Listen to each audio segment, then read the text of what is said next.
यहाँ तो नेता बक बक बक बक करके चला गया, जनता केवल चुपचाप वो पैसे दे के बुलाए जाते हैं। अब जनता जाती नहीं है।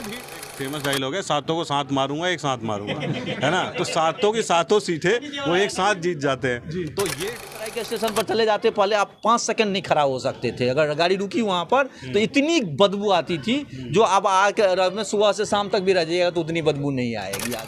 जितना मोदी इस उम्र में, आज गोरखपुर, आज हैदराबाद, आज राजस्थान, मतलब 3 स्टेट कवर कर लेता है। वहीं दूसरी साइड में देख लो, जो भी नेता है वो एक स्टेट भी नहीं जा पाते। हाँ, ये तो 40 करोड़ जनता से पर्सनली कनेक्ट हो चुका है। क्या है कि रेलवे एक बहुत बड़ा डिपार्टमेंट है, पूरे देश को जोड़ता है, कनेक्टिविट करता है। आप मानते हो उसमें सुधार नहीं हुआ है? सुधार हुआ है, सुधार हुआ है। आप सब देखिए, पहले के स्टेशन जो सफाई होती थी उनको और आज के टाइम में आप देखिए स्टेशनों पर सफाई होती है। जो ट्रेनें आज खड़ी होती है स्टेशनों पे आके, पहले स्टेशनों पे जब ट्रेनें खड़ी होती तो गंदगी से वो जब ट्रेन निकलती तो वो गंदगी से भर जाती थी। आज जब ट्रेन आके खड़ी होती है तो वहाँ गंदगी का नामो निशान नहीं होता। देखो, मैंने भी ट्रेन पे सफ़र किया है, जो सच्चाई भी है। आज कैंटीन के अंदर भी सुधार हुआ है। आज रेलवे की कैंटीन की बात करें, उसमें भी अच्छा सुधार हुआ है, उसमें भी सही तरीके से मिला है।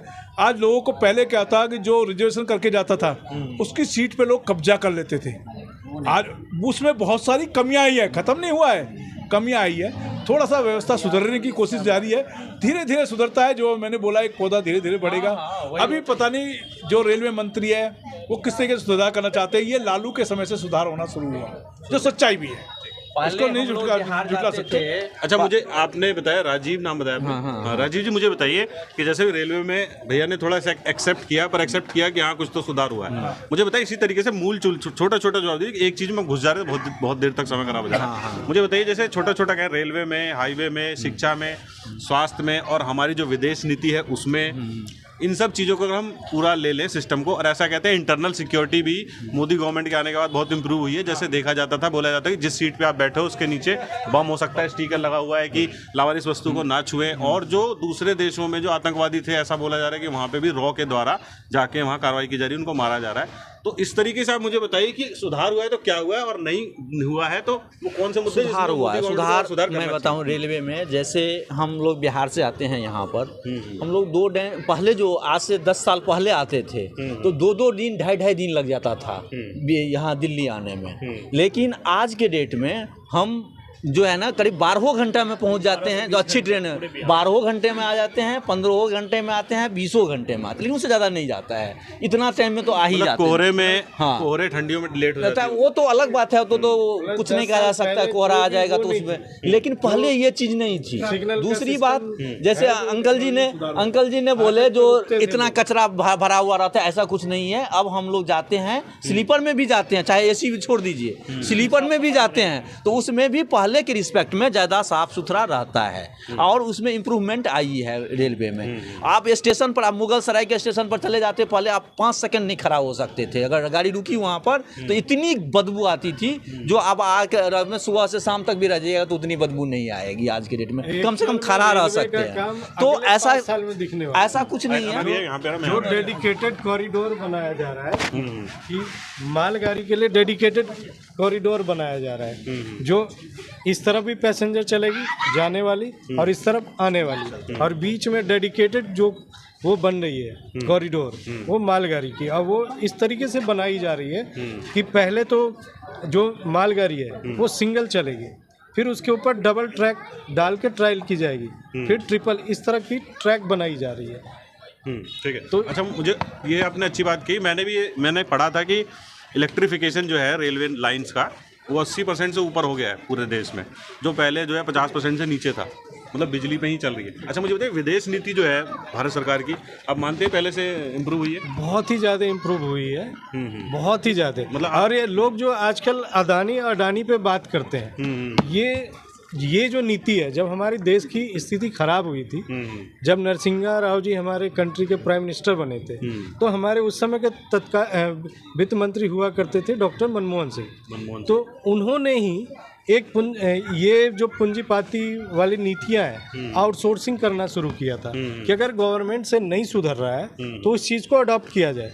अगर गवर्नमेंट नहीं इम्प्रूव कर पा रही है तो ये जो भ्रष्टाचार का नाम नहीं, भ्रष्टाचार नहीं, जो अंबानी अदानी का योगदान है कंट्री में, लोग उसकी बुराई करते हैं।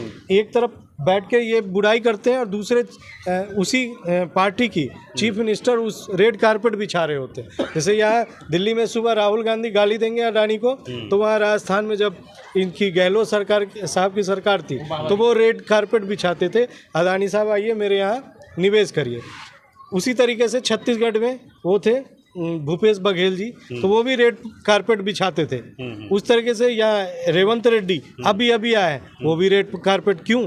क्योंकि अगर पूंजीपति अगर रोजगार क्रिएट कर रहा है, अपना पैसा लगा के वहाँ पे देश की समृद्धि बढ़ा रहा है, तो उस पर ये लोग अपना केवल उल्लू सीधा करते हैं। मतलब पॉलिटिकल मंशा की वजह से अपने राज्य में उसकी तारीफ करते हैं, हाँ, और दूसरे राज्य में उसकी बुराई कर देते हैं। सेंटर से उनकी मीटिंग हो रही है तो कहते हैं तो मोदी अडानी की सरकार है। अडानी की सरकार है। अच्छा, टाटा के जैसा उद्योगपतियों का होना बहुत जरूरी है। लेकिन टाटा को भी नहीं बख्शा गया। जब आप एयर इंडिया टाटा को दी गई तो इन विपक्षी पार्टी ने टाटा को भी गाली देना शुरू कर दिया। और ये नीति डॉक्टर मनमोहन सिंह जी ने ही लाया हुआ था। तो अपनी चीज़ों को भूल जाते हैं ये लोग। और सरकार में अच्छा एक चीज़ बताइए, आज जो ये 1 करोड़ लोगों को रोजगार देने की बात करता है, कौन व्यक्ति करता है? सही से उससे डिबेट किया जाए, पढ़े लिखे। आज अमेरिका की तरह तो सिस्टम है नहीं कि नेता वहाँ बोला यहाँ जनता जवाब दे रही है। यहाँ तो नेता बक बक बक बक करके चला गया, जनता केवल चुपचाप वो पैसे दे के बुलाए जाते हैं। अब जनता जाती नहीं है भीड़ में, जो एक्चुअल काम करता है उसके लिए जनता जाती है, और जो काम नहीं करती उसके लिए जनता नहीं जाती। यहीं पे जो संजय सिंह हमारे सांसद राज्यसभा के हैं, आए थे आज से कुछ जमाने पहले, 10 लोग नहीं थे यहाँ पे, 10 लोग नहीं थे, बहुत भीड़ थी। ठीक है। तो उस तरीके से क्या हो रहा है कि हाँ, तो ये पॉलिसी उसी समय से ग्रोथ हुई है। आज जगह जगह अडानी, आप मुंबई एयरपोर्ट पे चले जाइए, हाँ, वहाँ एयरपोर्ट पे पहले आदमी 1.5 घंटा 2 घंटा वेट करना पड़ता था ना, तो आप इरिटेट हो जाते थे। अडानी ने ये सुविधा तो दी है कि आप 2 रुपये में भरपेट खाना खा सकते हैं और 2 घंटे 3 घंटे रह सकते हैं। कहाँ पे? किसी भी डोमेस्टिक एयरपोर्ट पे, एयरपोर्ट 2 रुपये में, एयरपोर्ट पे तो 2 रुपये में खाना मैंने नहीं सुना है। आप अगर क्रेडिट कार्ड यूज कर रहे हैं तो आप मुंबई ये तो लेटेस्ट न्यूज़ है, ये मुझे बताइए। तो अच्छी है ना कि आप जब भी क्रेडिट कार्ड यूज कर रहे हैं, ठीक है, क्रेडिट कार्ड है मेरे पास, जब भी एयरपोर्ट पे जाऊँ आपके क्रेडिट कार्ड में फैसिलिटी होना चाहिए कि डोमेस्टिक एयरपोर्ट की फैसिलिटी आपको प्रोवाइड किए हुआ है। यानी हर कंपनी क्या करती है, साल में आपको 12 भी दे सकती है, 6 भी दे सकती है। मतलब ये क्रेडिट कार्ड की फैसिलिटी है ना? क्रेडिट कार्ड की फैसिलिटी है, गवर्नमेंट की या अडानी के कोई लेने देना नहीं है। नहीं, अडानी ने फैसिलिटी दी हुई है ना कि आप किसी भी क्रेडिट कार्ड से जिसमें एयरपोर्ट लॉन्च की सुविधा है वो आप इस्तेमाल कर सकते हैं। उससे जो भी उसको फायदा होता होगा, डाटा जाता होगा, 2 रुपये में खाना खाने, कुछ भी होता होगा। लेकिन हम जो 2 घंटे के लिए कहीं वेट करने के लिए किसी होटल में जाके वेट करते थे, हम 4 घंटे लॉन्च में जाके बैठते हैं, होटल की तरह ही। होटल की तरह। अच्छा सर, आपका नाम क्या हुआ सर? मेरा नाम राजीव कुमार। राजीव जी, आप किस चीज़ में जॉब करते हैं? मैं किसी चीज़ में जॉब नहीं करता। मैं खुद का अपना सेल्फ एम्प्लॉयड हूँ। सर, किस चीज़ का बिजनेस है आपका? मैं ट्रेडिंग करता हूँ। ट्रेडिंग करते हैं, ठीक है। तो एक बिजनेसमैन का दर्द समझ रहा था जो मैंने देखा है ना, कि इन्वेस्टर कैसे आएंगे। अच्छा, मुझे ये बताइए कि जैसे मोदी सरकार ने अभी इस बार टारगेट रखा है 400 सीटों का, ठीक। तो जैसे मुझे लग रहा है कुछ पक्ष के लोग भी बैठे हैं, कुछ विपक्ष के लोग भी बैठे हैं, तो 400 सीटों का टारगेट ये कुछ ज़्यादा बड़ा अगर टारगेट लिया है तो उस टारगेट पे फोकस कर रहा है। उसे पता है कि नॉर्थ इंडिया हमारा पूरा ठीक है, नॉर्थ इंडिया पूरे कब्जे में है। नॉर्थ इंडिया में उतना टारगेट पूरा किया हुआ है, तो फोकस किस पे कर रहा है? साउथ पे कर रहा है। मतलब वहाँ से सीटें निकालनी है, 2-4 10 जो भी 2-4 नहीं, 20 से 25 सीट वहाँ गेन कर रही है। वही तो सीट एक्स्ट्रा हो रही है। पिछली बार कितनी आई थी? 303। साउथ से बढ़ गया 20-25। और इधर वेस्ट बंगाल में फोकस है, 18 थी, बढ़ जाएगी 5-7, ठीक है। तो यही तो वो तो वक्त बताएगा। जब आदमी टारगेट लेता है तो उस टारगेट पे मेहनत कर रहा है ना, स्ट्रेटजी आप ये देखो, विपक्ष के नेताओं को देख लो, विपक्ष के नेताओं को देख लो, जितना मोदी इस उम्र में आज गोरखपुर, आज हैदराबाद, आज राजस्थान, मतलब 3 स्टेट कवर कर लेता है। वहीं दूसरी साइड में देख लो, जो भी नेता है वो एक स्टेट भी नहीं जा पाते। हाँ, ये तो मैंने सुना है बहुत लोगों से। लोग बोलते हैं कि जब तक मैं सो के उठता हूँ उस वक्त मोदी जी 2 रैली कर चुके होते हैं और 4 विदेश के मंत्रियों से मिल चुके होते हैं। तो ये देखने में आता, मतलब चुस्ती फुर्ती। अच्छा, लोग ये अंकल ने एक चीज बताया कि उसको सब कुछ पता है, बिल्कुल सब कुछ पता है, सब कुछ पता है, लेकिन सिस्टम जो व्यवस्थाएं 70 साल से चली आ रही है, उसी ब्यूरोक्रेट्स के साथ भी तो काम करना था। आके वो अपना सिस्टम बनाने लगता तो वो ब्यूरोक्रेट्स क्या करते, उत्पाद पे आ जाते। उसी को मतलब क्या होता है, किसी भी सत्संग में आप जाते हो, किसी भी सत्संग में जाते हो तो संत को सुनते सुनते आदमी उस चीज़ में ढल जाता है। अच्छा, मोदी जी बोलते हैं बोल बच्चन करते हैं। ये जो पार्क सुधरने लगा कब से, उनकी एक ही संत वाली वाणी बोल दीजिए ना, या प्रवचन, लोग बोलते थे प्रवचन देता है तो प्रवचन ही बोल दीजिए। पहले बोला था उसने कि हमारे पास मेडिकल इंफ्रास्ट्रक्चर इतनी नहीं है, तो हम अपने हेल्थ को ही सुधार सकते हैं जो हमें मेडिकल न पहुंचना पड़े, आवश्यकता ना पड़े। हाँ, आवश्यकता ना पड़े। तो उन्होंने क्या किया, हर पार्क में डेवलप करके जिम लगाने का प्रयास उन्होंने, मोदी जी ने, ये मोदी जी का प्रवचन था। लोग ने बोलता था वो तो आता है प्रवचन दे के चला जाता है, लेकिन उसके प्रवचन से हर पार्क में जिम लग गए, चाहे किसी ने लगाया, लेकिन जहाँ जिसकी सरकार है वो लगाया। देखिए, राजीव जी का ये कहना है कि उन्होंने एक बात कही, एक अच्छा विचार रखा, दूसरी पार्टियों ने समझा कि हाँ ये देश हित में है, इसको किया जा सकता है। तो इस तरीके से ये कह सकते हो कि अगर एक अच्छा विचार ले लिया गया। ये चीज तो हमारे कोरोना काल ने सिखाया। जैसे हमारे कोरोना काल बाद में आई है, के अंदर पहले बड़े बुजुर्ग जब घर जाते थे उस समय क्या करते थे, घर में घुसने से पहले आंगन के अंदर वो हैंडपंप होता था, उससे में जाके पहले हाथ पैर धोते थे, फिर कपड़े चेंज करते थे, मुंह भी धोते थे, सर भी धोते थे, सर्दी हो या गर्मी हो, और फिर जाके आंगन में बैठते थे, सीधे घर में नहीं जाते थे कि कहीं बच्चा बीमार ना हो जाए। ये बीमारी जब बाहर से लग के आती है तो अंदर ना चले। ये कोरोना काल के अंदर हमें सिखाया कि प्रकृति से कैसे फैलना। ये जो प्रवचन है कोरोना काल में लोगों ने बेनिफिट उठाया, लागू हुआ। नहीं, ये कोरोना तो उनके 2 साल बाद आया है ना, पहले ये प्रवचन तो पहले दे चुके हैं। काम जो डिले होता था, जो एक मतलब जैसे कोई पुल ब्रिज बनना है जो 55 साल लग जाता था, 10-10 साल लग जाता था, वो टारगेटेड होता है, 1 साल से 2 साल के अंदर बन जाता है, 3 साल में अंदर बन जाता है। पहले यही मैं एक कमला का पुल देखा था, हमारे यहाँ का कमला का पुल 10 साल लग गया, और जो जिसकी जो ना 4 करोड़ फंडिंग थी वो पहुँच गया 12-15 करोड़ पर चली गई। ये डिले नहीं करते, 4 करोड़ की फंडिंग है, इतना दिन तक में करना है तो वो काम को पूरा कर देता है। मतलब ऐसा निगाह पुरानी दिल्ली की तरफ एक पुल था, वो मुझे पता है, जो मंडी हाउस होकर गुजरता था, ये आपके झंडे वाला पुल के आसपास, झंडे वाला मंदिर के आसपास के, जिसके 2 या 3 करोड़ का बजट था, वो बढ़ते बढ़ते वो 25 करोड़ के आसपास अभी बना है। वो आप ये कह सकते हो कि केजरीवाल की सरकार के आने के बाद बना होगा।